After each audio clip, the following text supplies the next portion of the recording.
Hey, what's up, guys? This is my first time streaming with this software, so bear with me. I do have two.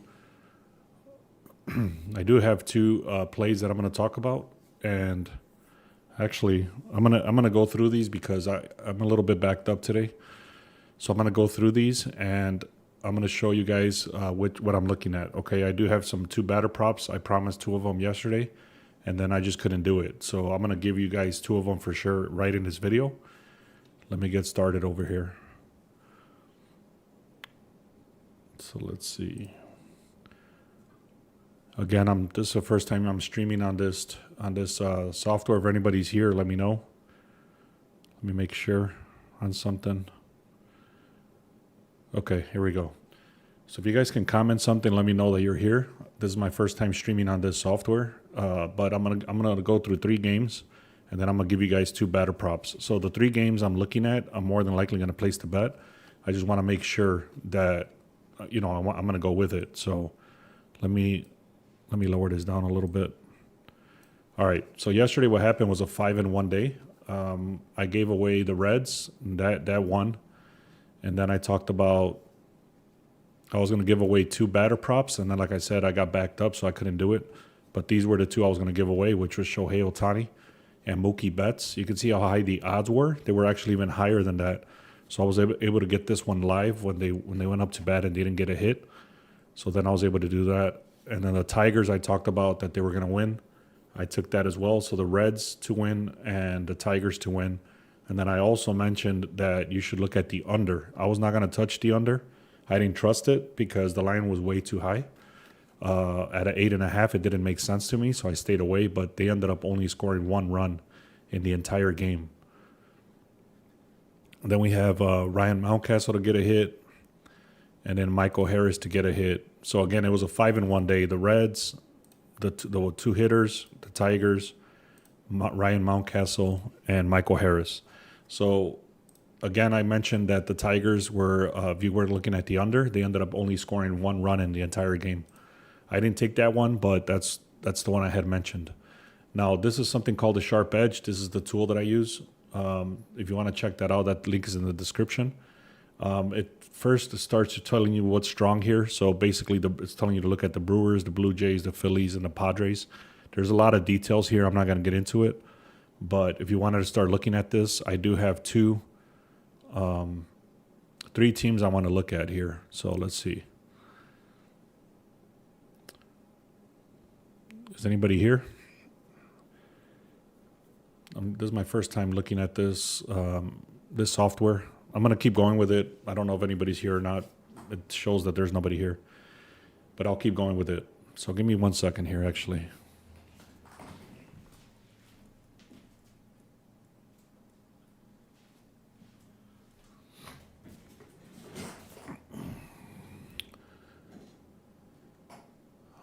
All right. So I'm going to look at the Blue Jays, the first team.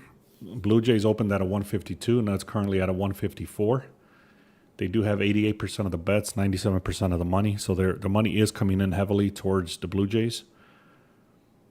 It doesn't give me the pitcher stuff in front of me here. So that's what I was actually waiting for. So I don't have that in front of me. The line was shifting. So strong batting to 23 over 0.19. They do score more than the Pirates. OPS is much better as well. So the batting is better for Blue Jays. Now for the pitching, it's also better. 377 compared to 620. Also the strike, these guys strike out more than they do. And then the Toronto's 56% versus 43%, 4.5 to score. These are all just probabilities and projections. So it's not too crazy of a lopsided game. And then the big one I do like is that it says Pittsburgh is supposed to bat. And there's a heavily juiced at a minus 250. And what that's telling you is that they should be losing the game. All right, guys. Thanks for replying. I'm glad you're here. So this is my first time streaming with the software. I think I'm gonna start using this software. Actually, it's a lot cleaner. But I just wanted to make sure that this was working. So I appreciate it.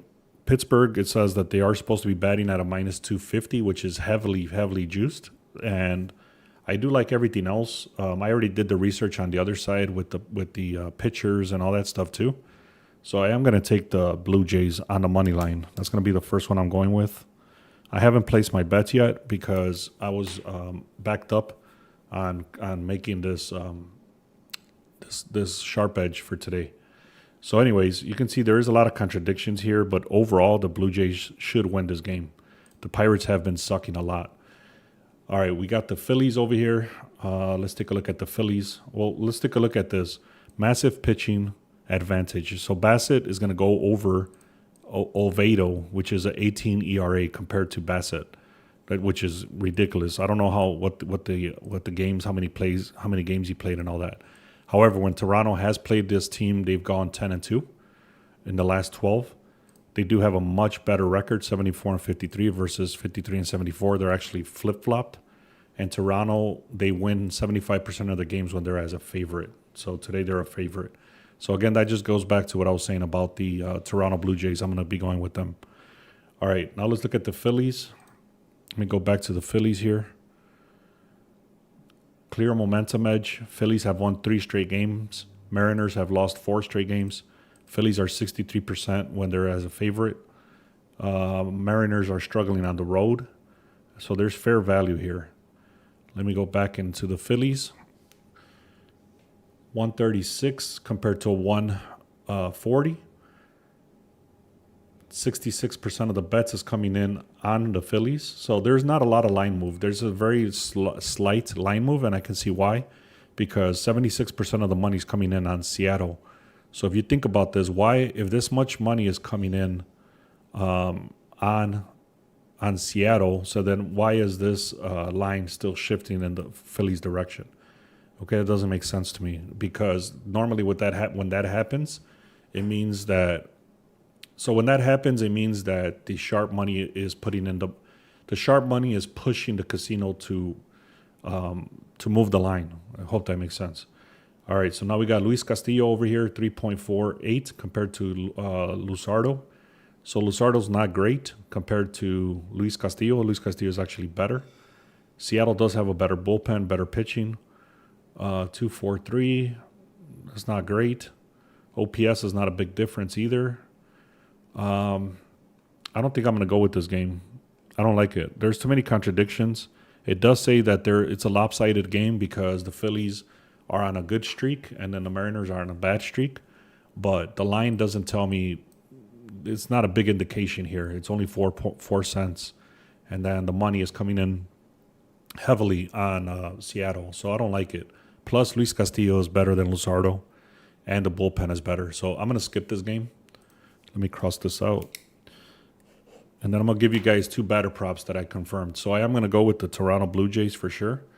And then the last game I was looking at is the Braves.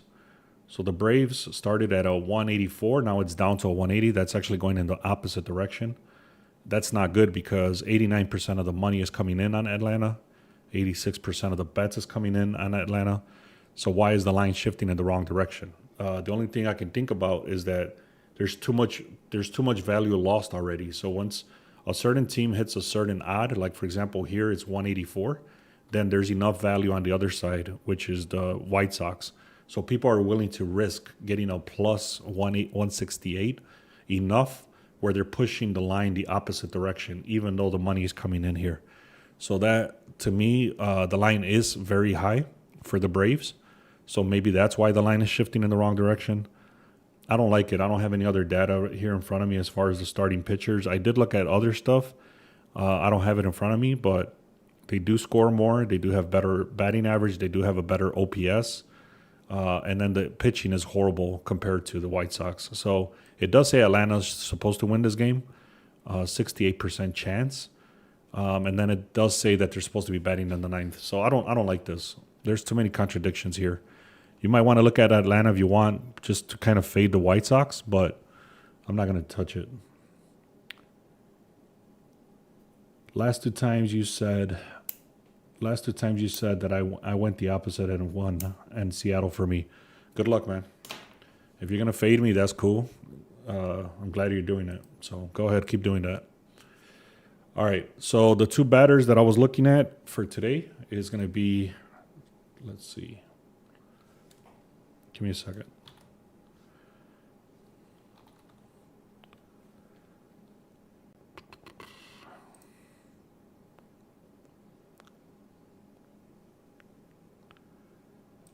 No, no, no,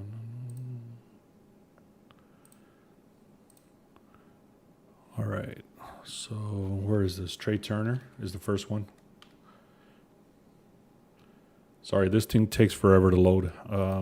So anyways, I'll just give them to you because I was going to load them up and show you, but I'm just going to go with Trey Turner from the Phillies and Shohei Ohtani from the Dodgers. Yesterday, Shohei Ohtani hit for us, and let me see if I can pull this up, actually.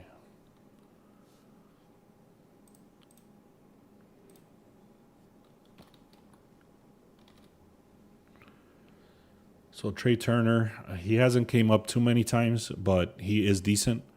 And the Phillies are supposed to win this game, so I did already check like how many hits and all that stuff. So it should be an easy thing for him to get a hit. Especially, I think he had some information going against the pitcher. So, for example, you can see right here 90% hit rate. He comes up to bat a lot, between 4 and 5 times. So on these games, he came up to his bat 6 times. He has exceeded this line 9 straight games. He's faced this pitcher 8 times, and he's hitting at an average of 28% or 0.28 every time he comes up to bat against this pitcher. Plus, he's hitting at a 90% hit rate overall. So Trey Turner, I'm taking him for 1 hit. And then Ohtani. This guy is super expensive right now, so you can either put him as a parlay, or you can do something called sports alerts. That way you can get the alert when he comes up to bat. And if he doesn't get a hit on the first at bat, then you could put him in live, and that'll give you a better odd.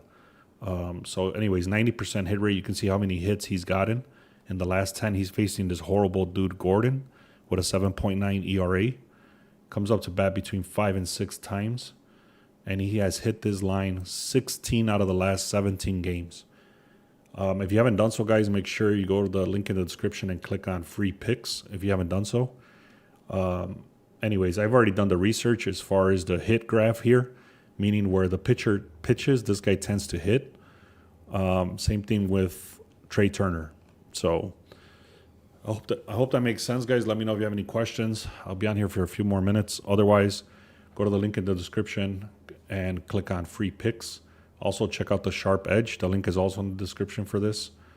And like I said, right now I'm only taking the Blue Jays. And I have Trey Turner to get a hit and Ohtani to get a hit. I'm also coming back later today with he's working on it now for sure. I didn't we were busy yesterday, so I didn't get to do it. But he is doing a YouTube short, and these YouTube shorts are getting between 4,000 and 5,000 views. So if you get them in early, you put the notification, you can get the alert whenever we post the YouTube short, so that you can get the batters ahead of everybody else. All right, guys. Thank you so much. I appreciate it. Let's have another great day. Thank you. Yesterday was a 5-1 day.